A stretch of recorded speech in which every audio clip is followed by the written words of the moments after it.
All right, what's up, guys? Welcome to the JumpX podcast. Today, we're going to be talking about can you improve your vertical jump in season? All right.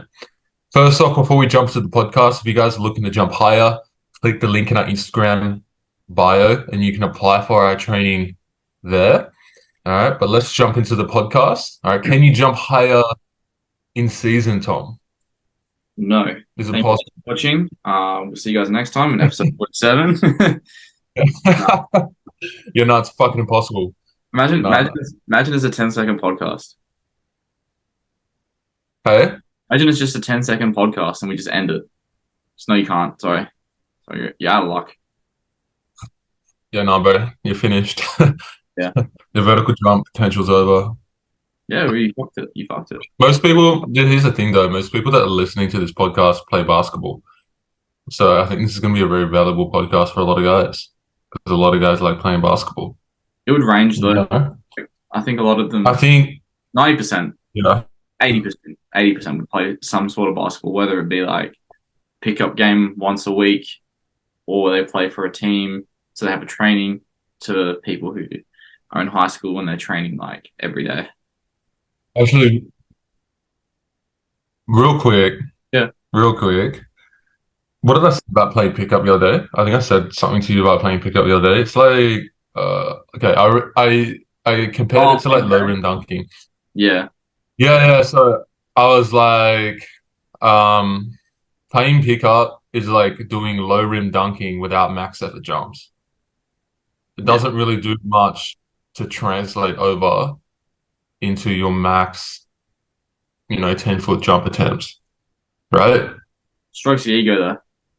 It strokes your ego, yeah, because I don't know if you guys realize, but playing pickup's so different to playing an actual game of basketball. Because I know guys that are very good at pickup, but are terrible at playing actual basketball. But I'm talking about half court pickup, by the way. Yeah. Yeah, where Bro, most guys just do like ISO ball and like it can be a decent opportunity to kind of work on like your ISO plays, I guess, under pressure. But in terms of actual team basketball, it's not that good. if you get the same thing, just go play with your teammates. Go play with your teammates after practice because like they're probably going to be better than the random 40-year-old dude at. Because most people don't play pickup at full intensity. So that's basically what I'm getting at. Yeah, they goofy with it. Like most when people low rim dunk, like a lot, I see a lot of guys that low rim dunk, but they're like no max effort jumping, which is like fair if you're trying to like feel out a dunk that you're doing for the first time, right? That you can't even like do max attempts yet. But as soon as you're like comfortable enough doing max attempts on a low rim, then you should be doing that because it's going to translate far more and you're going to improve faster. So yeah, Little side but rant. yeah. Anyway, yeah. Side rant. I think we should start off by clarifying if you guys want to absolutely maximize your vertical jump gains, the best scenario is to do nothing but train to improve your vertical. So no basketball, just purely dunking, jumping, and training in the gym. And that's what both you and I do, Tom, right? Yeah. That's what both you and I do, and a few of our athletes do that as well, right? But in saying that, we have a lot of athletes that play basketball at the same time and still improve a lot and improve their verticals a lot. Yeah, it's not impossible. It's not So like impossible. one situation is Harrison, right? Uh, right now, no, but in the past, yes. Yeah. So he improved a lot, still playing a lot of basketball.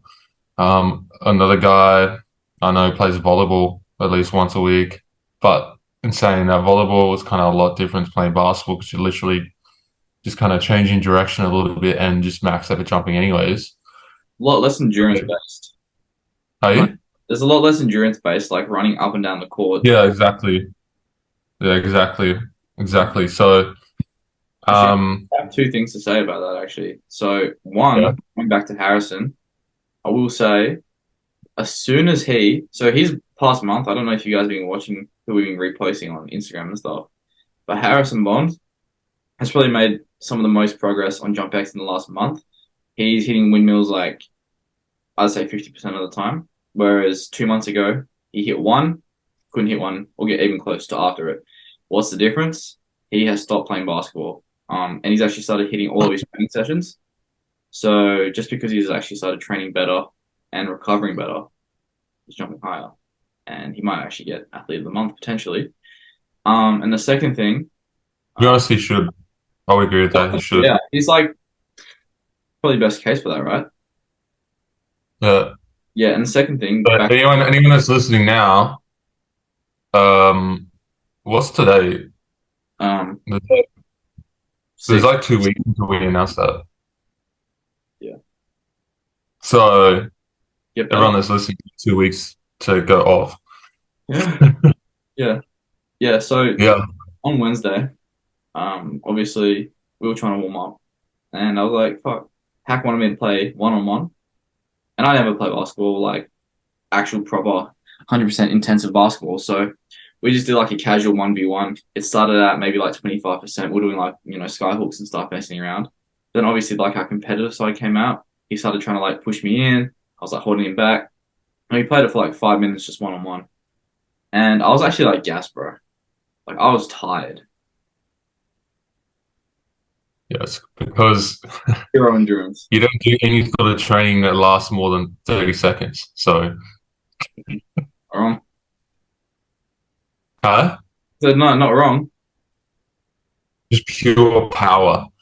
Mm-hmm. Um, but yeah, that just comes down to the law of specificity, right? Said Yeah, that correctly, right? Can you even English, bro? But that's where obviously just prioritizing your vert and jumping is always going to wield you with the best results. But in saying that, you can improve playing basketball at the same time. So say for example, you're playing basketball once a week. There's a lot of guys that we have play basketball once a week, right? And jump once a week and improve tremendously, you know? So you can do both and improve um, that's right. I think at the Sam. same time. It's very possible. Yeah, Hey, Sam's definitely our best. Like, but obviously the more because didn't Sam play basketball like 4 times a week? yeah, but at that point he's like, honestly, his verb went down a bit.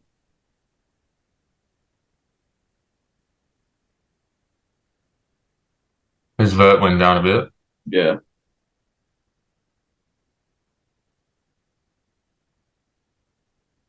Yeah, no, 100%, Mm. 100%. Um, yeah, so even that had affected his performance, right? So like what I'm getting at is the more you play basketball, the more you go down that end of the spectrum, the more it's going to impact your athleticism, right? In a 100%. situation where it doesn't impact it as much, where you see these guys jump super high in the NBA, that's just where they're more genetically gifted. So it doesn't matter what they do, they're going to still have that baseline level of athleticism, right? But if you're someone that's kind of built your bounce through resistance training and training, you know, the one, I wouldn't say it's the best scenario, but a good scenario is if you're in season, right? The goal is just kind of to maintain what you've built in the off season, right? But if you, as soon as you start to go from like that 1 times a week to 2 times a week to 3 times a week, right, that's where it does really start to impact and slow down your results in terms of your vertical jump, right? So it's where if you're like very serious about improving your vertical jump, you there's definitely something you want to deprioritize if you want to like truly see the best results Mm, possible, right, and improve as fast as possible. But if you're someone that wants to play basketball at the same time, you got to be willing to accept that, hey, I'm willing to sacrifice a little bit of results for, my enjoyment of playing basketball, which is completely fair enough and understandable. And there's nothing wrong with that by any means. and another situation I always see come up is they'll play like a decent amount of basketball, but they're playing like hours and hours of pickup on top of that on the weekend. Well, it's like just cut out the pickup or cut off the pickup, and then that's like so much more time you can use to train, so many Yeah, more like recovery points if you want to call them that, and yeah, you're not getting anything from the pickup really. Like, yeah. It's almost like dead practice. yeah, It's almost like a dunker just going out and doing like 3 hours of like low rim attempts at max effort. It's not going to do fuck all for your athleticism other than probably get you super efficient with hitting dunks, but your vert's probably, well, it's not probably, it's not going to go up because you're not max, having max attempts, It's right? like, And even if you get super good on the low rim in terms of finishing and stuff, as mm, soon as you start maxing out the jumping, that's going to guard the window. yeah, It's just kind of a similar situation, you know? that's like you and I going out on 9 foot and then just doing one hands off the lob, but like at 50%, and just doing that continuously. Well, it's like if you're playing pickup where guys aren't contesting you much and you're hitting all these threes, but as soon as you go to play a high level game and people are contesting you, do you think you're going to hit those threes? Like, fuck no. No way. No Fuck shit. no. The pressure and the intensity goes all the way up when you weren't even practicing that sort of pressure and intensity. So it's not really going to translate well. You know, it's like when you like go on a court and you shoot by yourself. It's easy to hit a lot of shots, right? As soon as you get in the game, it becomes way harder Yeah, for that reasoning. definitely. You know, but yeah, as soon as the frequency of basketball starts to pick up, it becomes harder and harder and harder to improve your athleticism, right? But in saying that, can you still improve? So, say for example, you're playing basketball twice a week and jumping once a week. Can you still improve a lot? Of course you can. Yeah, can. Would it be faster if you weren't playing those basketball 2 times a week? Yeah, but can you still improve a lot if you're playing basketball 2 times a week and jumping once a week? Yeah. Yeah.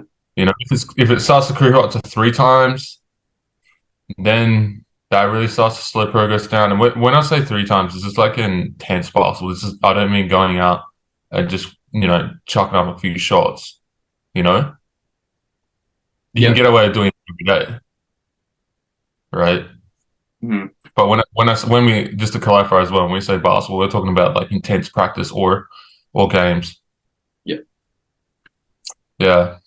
I actually got an example I can use for this. So I think it was 2021, or maybe it was like 2019 and 2021. There was a point in time where I was playing a men's league game with my mates, and then I was also playing a mixed game. So that was Monday and Wednesday, and we used to dunk Monday, Friday back then. So yeah, if I was playing 2 games a week, I could still progress. But what I was doing, and I got away with it. Luckily, I got away with it. But what I was doing is I was doing all my training just as normal. Didn't change anything, but just added the games on top of that. And my fatigue levels definitely were a lot higher for the time period when both of those games were kind of crossed over. So it was like a 4 week period where I was playing 2 games a week. I was lifting 6 times a week, dunking twice a week. I definitely don't think that was like the most efficient thing I could have done for that time period, and definitely did not progress as much as I could have. Honestly, would have progressed more if I just fucked off some of the like maybe one dunk session or took away one of the strength sessions. If I really had to go and play those 2 games, best case scenario, obviously you just cut out one of the games. But yeah, it's just something from my personal experience where I definitely did not progress like I definitely should have. Well, yeah, like a good situation where you can improve a lot as well. Just thinking about it, playing a lot of basketball is if you're still weight training, you maintain your strength. And say you're like pretty overweight, and then you lose a shit ton of weight because the basketball's helping you get into a drastic calorie deficit, and you're maintaining your strength somehow at the main time. That's a situation where your athleticism can improve a lot. You know, Mm-hmm. while Yeah, you're playing a lot of basketball. But like that's not a common situation, and most of you guys listening aren't in that situation, anyways. You know. no, for sure, for sure. That is a good point. But say you're playing basketball like 4 times a week, right? Can you improve? Still, yes. Why? Well, okay, if they're a beginner, like they haven't done any vertical training in the past, obviously it's gonna be easy as fuck to improve. You don't really need to do too much out of the ordinary. Yes, again, if there was a beginner that was just focusing on vertical jump, he's gonna do better than the beginner that is doing basketball and vertical jump. But yes, you can still improve. Say you're like a decently well trained athlete, again, you can still improve, but it's not going to improve at the same rate because you have that fatigue factor. Now, the only case where I would say basketball, playing 2, 3 games basketball a week is going to negatively impact your vertical jump is when we're talking about dudes with like 48-inch verticals. Like you go put Jordan Kilgannon in three different basketball teams. He has to play one game or 3 games a week, once for each team. Guarantee you he's not testing anywhere near his best. It's not that he got worse. It's just that he's, very Probably fatigued. like low 40s. I'd say like 44 or 45, which is good, but for Jordan, that's not good. Yeah, it's actually 3 inches is quite a lot. It's fucking massive, bro. I wish. Yeah. Yeah. So obviously someone like that's still gonna make a dunk, but say that 3 inches is the difference between you dunking and not. That's Yeah, a lot. Yeah. yeah, So it's where the higher your vertical is, you know, yeah, the better in that sort of situation yeah. because you're Like still gonna be able to dunk. if you got a 48-inch vert, right, and you just decide, so you've been training really well up until that point, you haven't been playing basketball, and your only goal was to jump higher. All of a sudden, you want to play 1, 2 games a week. From going from 48 to 50 is hard enough, but doing it whilst with that extra fatigue, I'd almost argue that it's near impossible, or it's going to be a lot harder than it would be going from 38 to 40. Would you agree? Yeah, 100%. 100%. So obviously like the more detrained you are, the higher the possibility and potential you have to improve while playing a lot of basketball. But the more trained you become, you know, it's harder to do that, You got to you do more, know? right? You got to do, you got to tick more boxes every day to improve. Like, to go from a 45 to a 46-inch vert is a lot harder than going from a 34 to a 45. Yeah, exactly.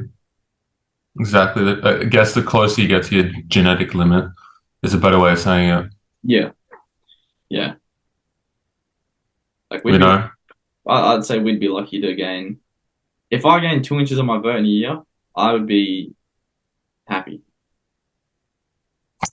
That's a lot for someone like you, right? Hmm. I feel like I can gain. I'm still in a position where I can gain more than that because I'm in a position right now where I've lost a bit of it. So that's where I can gain back quickly at the moment. Yep. I feel like I'm not as close to my potential as someone like you. Mm. So I feel like I can get faster. No, for sure, Um, for sure.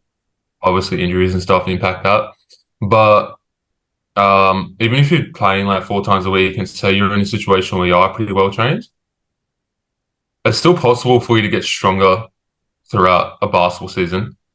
Yep, So there is still potential to gain vertical. for sure. Just got to do everything in your power to, continue to train and push the weight room. Like you got to be obsessed with the weight room, I think, to truly see your genetic potential in jumping. Yeah, 100% to an extent, right?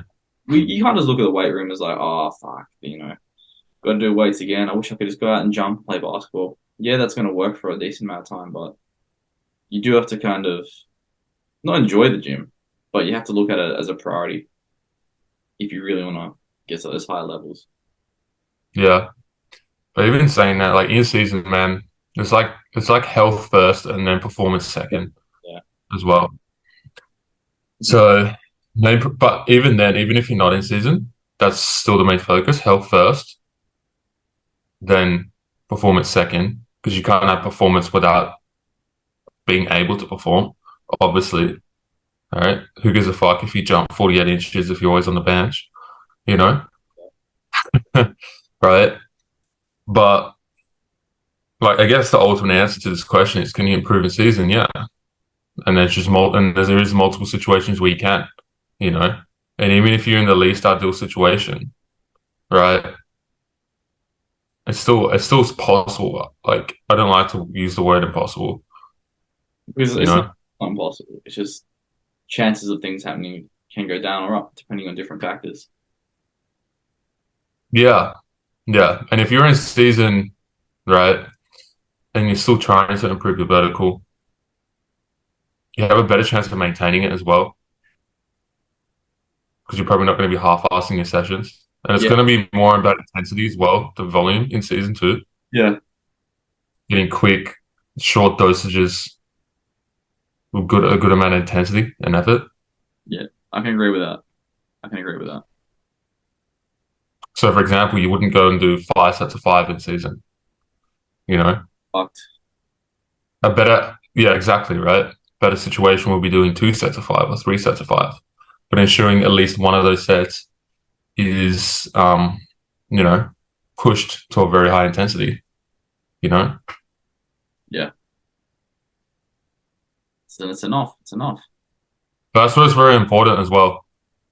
In the preseason and off season to build up a high work capacity. So when you're in season, you can handle that additional workload, you know. Whereas if you weren't doing fuck all in the off season and then you just start training, midway through in season, Ah, you fucked. yeah, yeah, yeah, yeah, That's the way to put it. exactly, Yeah. exactly. No, I think that was good.